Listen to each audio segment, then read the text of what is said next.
No, now he gives up d5 with check. What Wait, in the now he's world losing. is going on here?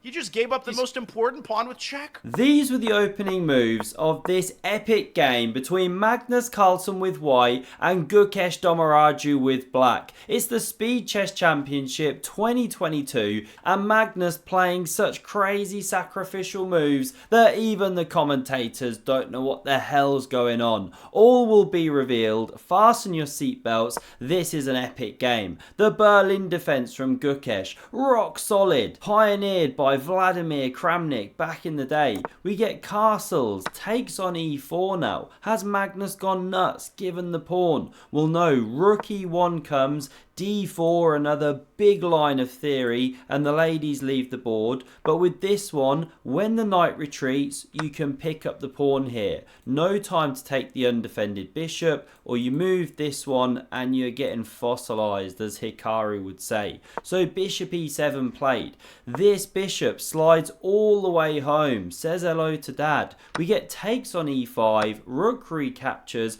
castles, d4, bishop f6, rook retreating, a big back rank party for white. How can white still have the advantage? Well, this knight is a bit clumsy. Rook e8, a possible move. Knight f5, another big branch of theory. And now instead of going c3, Magnus pushes on with the pawn, takes the space, d6 played, and now knight d2. Headed for e4, whereupon this bishop starts running out of squares. So bishop g5 anticipates, looks to swap those bishops if Magnus moves the knight, but as ever, he plays a bit tricky. Pawn a4, he loves ploughing those ones down the board. And now a normal move like rook e8, something developing, would be appropriate. But Gukesh, knee-jerk reaction, he goes a5 in response. This is online chess, low time control, you know, they're making quick decisions,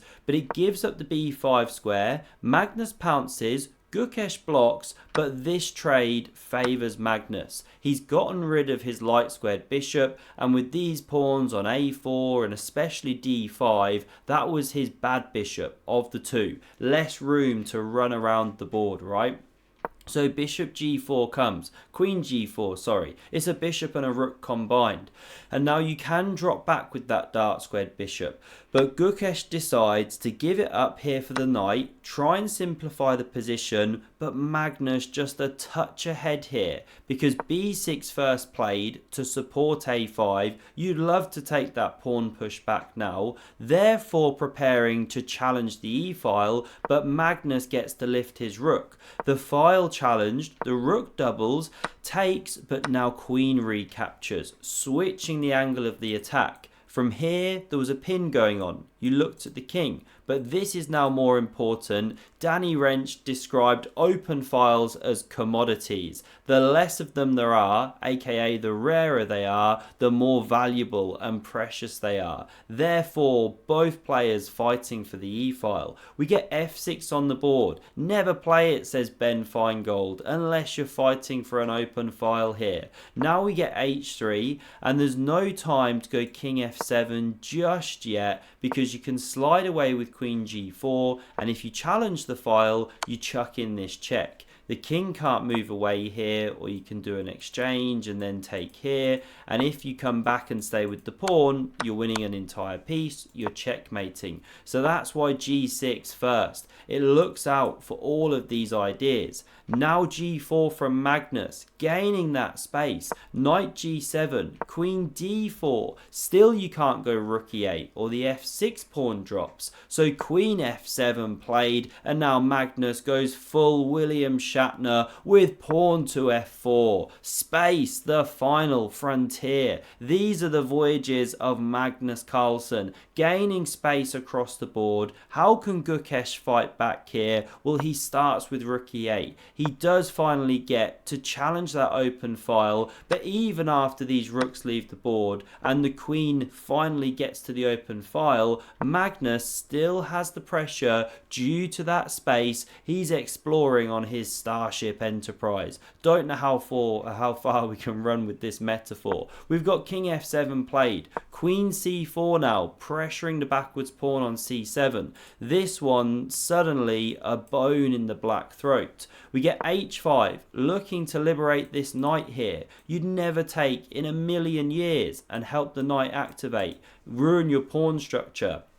So bishop c3 from Magnus.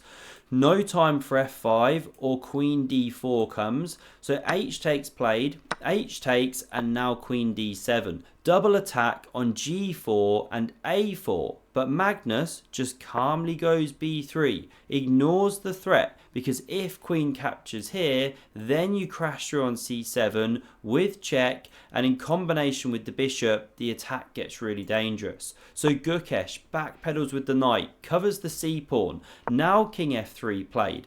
King g8, queen e4, Magnus with the pressure here, king f7 back, and now f5 is a lovely binding move. You can really start tying black up, but it was missed. Magnus instead goes for the invasion. The computer wants f5 itself here. Very difficult move to play though. Opening this diagonal. Who does that? Especially in blitz. Queen e7 more natural, but Magnus now switches the attack. The king covers the invasion. Queen h6 comes anyway. g6, tender as a bare foot on a shingle beach. And now Magnus here plays something incredibly surprising, because as well as defending g6, Gukesh is preparing to take on d5 with check.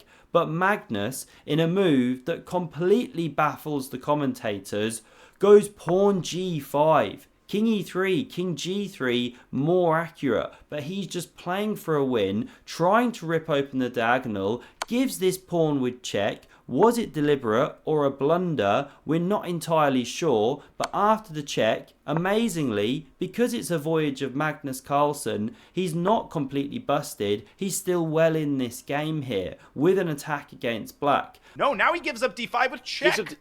What Wait, the now he's world losing. is going on here? He just gave up the most important pawn with check. Now you don't have time to start ripping things open, or black takes here with check. Actually, the queen then covers. I never explored this. Okay, but you let the knight out of the box. Black's doing okay. So Magnus slides back, covers the f4 pawn. Now king g7, king c1, Magnus an entire pawn down. But after d5, king b2, we're going to see him doing his thing. Still pushing for a win when he's no right to. We get takes on f6 with check. Knight recaptures and bishop e5. It gets out of the box just in time before d4 comes. King f7 breaks the pin, but now Magnus invades and the defensive task is tough. The computer wants to go g5 here, but missed. The active knight e4 played. Queen b8 from Magnus, sliding to attack that pawn, covered by Gukesh. Now we see a check, king back, check. Here comes the king again, and does Magnus repeat? He's got the option. No, he does not. This is Magnus Carlsen. He pushes and grinds every position, and he does it here with bishop to c7. And sure enough, immediately Gukesh goes wrong. But what a difficult position it is to defend, because the move you have to find here, despite being a whole pawn up, is to give a pawn back with this one. After recaptures, there's king g6, threatening to pick up the pawn again soon, and it's not so easy for white to keep generating chances. Okay, we'll pause there. It wasn't played. Gukesh goes for this check. The king on b2, of course, and this queen here. Magnus takes them off the board. King recaptures, but there's a problem. All the pawns are on dark squares. King f5 played. Gukesh going for the counterplay. He gobbles this pawn, but check. King back, and the a pawn is running. c4, trying to get in knight c5, but a6. Magnus too fast. Gukesh resigns the game. He can't get his knight back in time to stop the a pawn, which is so much faster than the g pawn. Absolute scenes. How does Magnus generate this craziness even when he's a pawn down and he's blundered, or he was just pushing hard for a win? Who knows? I hope you enjoyed. Smash subscribe to see another epic game of chess and see another crazy game. Check out the video on screen. Thanks very much for watching and see you soon.